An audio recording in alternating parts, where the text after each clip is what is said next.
Sveiki Facebooko vartotojai, sveiki Facebooko bendruomenė. Turiu Jums prašymą, mes sukūrėm nekilnojamo turto portalą tik savininkams.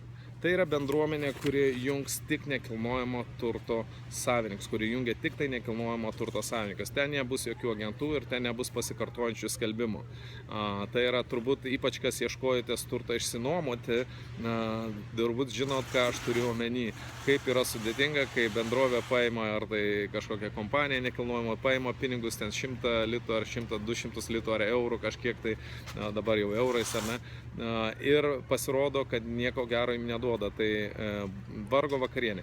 Aš noriu, kad jūs suprastumėt, nekilnojamo turto agentūros pagrindė uždirba pinigus blokuodami informaciją, nereklamuodami, bet blokuodami informaciją tarp pirkėjų ir pardavėjų. Jeigu jūs nueisite į nekilnojamo turto agentūrą ir paprašysite, ar gali duoti man savininko kontaktus, ką jie jums atsakys? Neduosim. Pasirašykit, kad sumokėsit 1%, tada nuvešiu, parodysiu aš jums tą butą, namą ar dar kažką tai. Ir turbūt žinot, kad dauguma agentų, kai nuveža jums parodo butą, namą ar taip toliau, ir jų klausia informaciją, ką jie atsako, nežinau.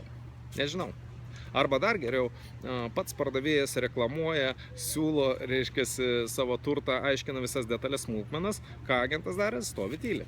Jis atlieka taksisto funkciją. Kodėl taip yra? Todėl, kad agentai dauguma nori uždirbti pinigus už informacijos blokavimą. Tai yra, padavė informaciją, mokėk man 1, 2, 3 ar netgi 5%, ar ne? Už tai, kad paduoda informaciją. Jokio profesionalumo pas daugumą agentų nėra. Tai tą dalyką mes galim labai lengvai išspręsti.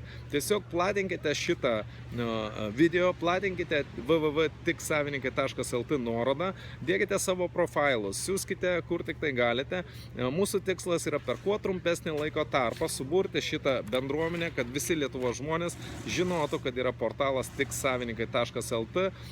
Dabar yra akcija šiuo metu, nežinau, kada jūs klausote šitą video, bet šiuo metu yra akcija, o po to bus atsižvelgiama, įkainiai bus nustatomi atsižvelgiant į klientų pasiūlymus, ką klientai bus pasiruošę mokėti už tokią paslaugą, tiek mes ir imsime, reiškia, tokį imsim mokestį. Bet pradžioj, kol portalas yra reklamuojamas, šita paslauga bus nemokama.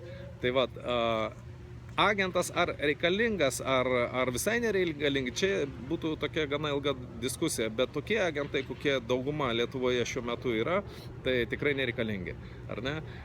Yra vienas kitas galbūt geras agentas, kuris tikrai teikia kokybiškas paslaugas, bet jos turbūt atrasti yra sunku.